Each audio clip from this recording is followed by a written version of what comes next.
ഉത്തരാഖണ്ഡിലെ ഉത്തരകാശിയിൽ മേഘവിസ്ഫോടനത്തിന് പിന്നാലെ രാജ്യത്തെ തന്നെ നടുക്കിയ ദുരന്തം ഉണ്ടായിരിക്കുന്നു. നിരവധി കെട്ടിടങ്ങൾ, വീടുകളൊക്കെ ഒലിച്ചുപോയിരിക്കുന്നത്. ഏറ്റവും ഒടുവിലായി പുറത്തുവരുന്ന വിവരം 25ഓളം ഹോട്ടലുകൾ ഈ മിന്നൽ പ്രളയത്തിൽ ഒലിച്ചുപോയി എന്നുള്ളതാണ്. ഈ കുത്തിയൊലിച്ചെത്തിയ വെള്ളം, പാറക്കഷ്ണങ്ങൾ, വലിയ പാറക്കഷ്ണങ്ങൾ, കല്ലുകൾ, അത് വലിയ കെട്ടിടങ്ങളെ അടക്കം കൊണ്ടാണ് പോയിരിക്കുന്നത്.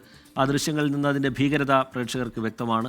വലിയ നാശനഷ്ടങ്ങൾ ഉണ്ടായിട്ടുണ്ട്. രക്ഷാദൗത്യത്തിൻ്റെ ഏറ്റവും പ്രധാനപ്പെട്ട മണിക്കൂറുകളാണ് ഇപ്പോൾ നടക്കുന്നത്. അവിടെ ഉത്തരകാശി പോലീസ് അറിയിക്കുന്നത് ദുരന്ത നിവാരണ സേനകളും പോലീസുമൊക്കെ ഈ രക്ഷാദൗത്യത്തിൻ്റെ ഭാഗമായി ഇപ്പോഴവിടെ പ്രവർത്തനങ്ങൾ നടത്തുന്നുണ്ട് എന്നുള്ളതാണ്. ഈ കെട്ടിടങ്ങളിലൊക്കെ ആളുകൾ കുടുങ്ങിക്കിടക്കുന്നുണ്ടോ എന്നുള്ള പരിശോധനയൊക്കെ നടക്കുന്നു.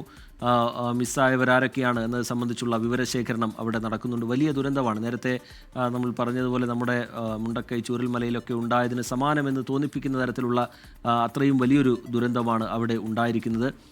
വിനീത വി ജി വിവരങ്ങളുമായി ചേരുന്നുണ്ട്. വിനീത, പുറത്തു വരുന്ന പുതിയ വിവരങ്ങൾ എങ്ങനെയാണ്? ആ ദൃശ്യങ്ങളിൽ നിന്ന് അതൊരു മിനി ടൗൺ പോലെയൊക്കെയാണ് നമുക്ക് ദൃശ്യങ്ങളിൽ നിന്ന് തോന്നുന്നത്. ഈ ഉത്തരകാശിയിലെ പല ഭാഗങ്ങളുമൊക്കെ വിനോദസഞ്ചാര കേന്ദ്രങ്ങളൊക്കെയാണ്. അത്തരത്തിലുള്ളൊരു പ്രദേശമാണോ ഈ ഗ്രാമം, വിനീത? തീർച്ചയായും അങ്ങനെ തന്നെയാണ് നമുക്ക് മനസ്സിലാക്കാൻ കഴിയുന്നത്. ടി കെ, ഈ കൂടുതൽ ടൂറിസ്റ്റുകളടക്കം എത്തുന്ന ഒരു മേഖല തന്നെയാണ്. അവിടെ കൂടുതൽ ടൂറിസ്റ്റുകളടക്കം ഉണ്ടായിരുന്നു. അതുമായി ബന്ധപ്പെട്ടുകൊണ്ടുള്ള ദൃശ്യങ്ങളും ഇതിനോടകം തന്നെ പുറത്തു വന്നിട്ടുണ്ട്. ഇപ്പോൾ മുഖ്യമന്ത്രി പുഷ്കർ സിംഗ് ധാമിയുടെ ഒരു പ്രതികരണം കൂടി ലഭ്യമായിരിക്കുകയാണ്. ജില്ലാ ഭരണകൂടം, സൈന്യം, NDRF, SDRF എന്നിവർ രക്ഷാപ്രവർത്തനങ്ങൾ ആരംഭിച്ചു എന്നാണ് മുഖ്യമന്ത്രി വ്യക്തമാക്കുന്നത്. മേഖലയിലെ രക്ഷാപ്രവർത്തനം ആരംഭിച്ചതായി മുഖ്യമന്ത്രി പുഷ്കർ സിംഗ് ധാമി സ്ഥിരീകരിക്കുന്നുണ്ട്. ഒപ്പം തന്നെ വൻ നാശനഷ്ടമാണ് ഗ്രാമത്തിൽ ഉണ്ടായതെന്നും പറയുന്നുണ്ട്. ഏതാണ്ട് 25ഓളം കെട്ടിടങ്ങൾ ഒലിച്ചുപോയി എന്നുള്ള വിവരങ്ങൾ കൂടിയാണ് ഈ ഘട്ടത്തിൽ നമുക്ക് ലഭ്യമായിരിക്കുന്നത്.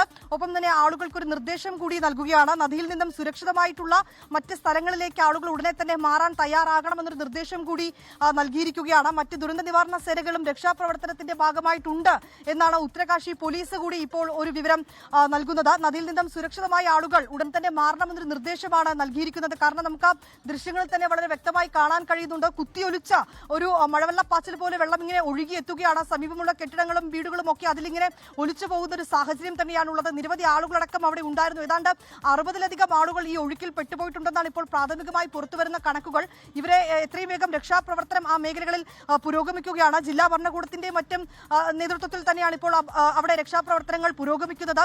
ഒപ്പം തന്നെ SDRFിന്റെയും മറ്റും സംഘങ്ങൾ ഇതിനോടകം തന്നെ അവിടെ വിന്യസിച്ചിട്ടുണ്ട്. കൂടുതൽ സന്നാഹങ്ങളൊക്കെ അല്പസമയത്തിനകം അവിടെ എത്തി ആ രക്ഷാപ്രവർത്തനത്തിന് കൂടുതൽ ആക്കം കൂട്ടും. അതിനായിട്ടുള്ള നടപടിക്രമങ്ങൾ ആരംഭിച്ചിട്ടുണ്ടെന്ന് നമുക്ക് മനസ്സിലാക്കാൻ കഴിയുന്നുണ്ട്.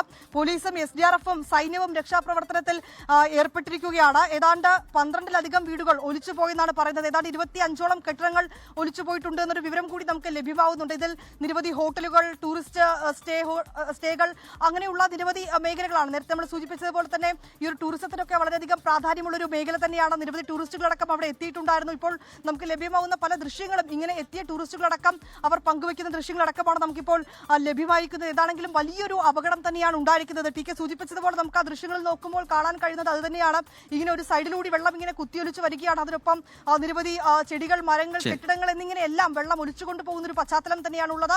വളരെയധികം ഭയപ്പെടുത്തുന്ന. ശരി, വിനീത വിജിയാണ് വിവരങ്ങൾ നൽകിക്കൊണ്ടിരിക്കുന്നത്. ഉത്തരാഖണ്ഡിലാണ് മേഘവിസ്ഫോടനം ഉണ്ടായിരിക്കുന്നത്, ഉത്തരകാശിയിലാണ്. അതിൽ വലിയ രീതിയിലുള്ള നാശനഷ്ടങ്ങൾ റിപ്പോർട്ട് ചെയ്യുന്നു. ഏറ്റവും ഒടുവിലായത് ആ ദുരന്തത്തിൽ വലിയ നടുക്കം രേഖപ്പെടുത്തുന്നു മുഖ്യമന്ത്രി പുഷ്കർ സിംഗ് ധാമി. മേഖലയിൽ രക്ഷാപ്രവർത്തനം സാധ്യമായ എല്ലാ സംവിധാനങ്ങളെയും ഉപയോഗപ്പെടുത്തിക്കൊണ്ട് NDRFിന്റെയും SDRFിന്റെയും പോലീസിന്റെയും അവിടെയുള്ള നാട്ടുകാരുടെയും പ്രാദേശിക ഭരണകൂടത്തിന്റെയും ഒക്കെ നേതൃത്വത്തിൽ അവിടെ രക്ഷാപ്രവർത്തനം നടക്കുന്നുണ്ട്. എത്ര പേർ കുടുങ്ങിക്കിടക്കുന്നു എന്നൊന്നും കൃത്യമായൊരു കണക്കിപ്പോഴില്ല. എന്തായാലും വലിയൊരു ദുരന്തമാണ് ഉണ്ടായിരിക്കുന്നത്.